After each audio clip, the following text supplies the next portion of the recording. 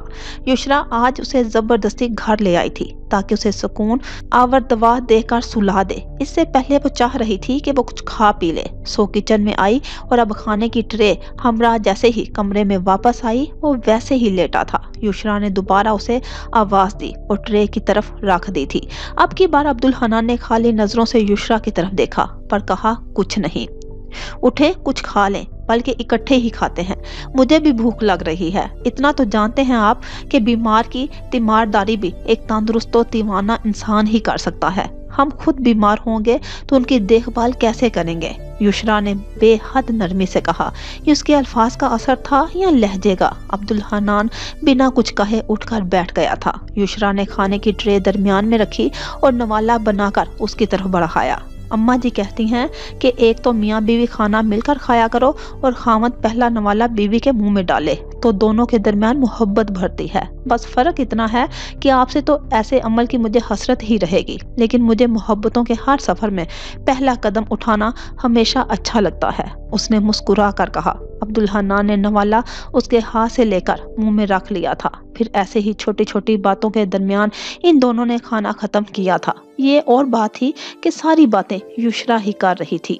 چلیں اب میں آپ کو اپنے ہاتھوں کی بنی مزیدار سی چائے پلاتی ہوں، اس نے برتن سمیٹ کر مسکراتے ہوئے کہا۔ عبدالحنان یک ٹک اسے دیکھ رہا تھا۔ یسرا کو جیسے ہی اس کے اس طرح دیکھنے کا احساس ہوا، اس کے ہاتھ کانپے اور دھڑکنوں نے بھی الگ ہی راگ الاپا تھا۔ کیا ہوا؟ اس نے ہولے سے پوچھا۔ عبدالحنان کی آنکھیں سرخ تھی۔ یسرا، آواز میں بھیگا پن سا تھا۔ کیا ہوا عبدالحنان؟ طبیعت تو ٹھیک ہے؟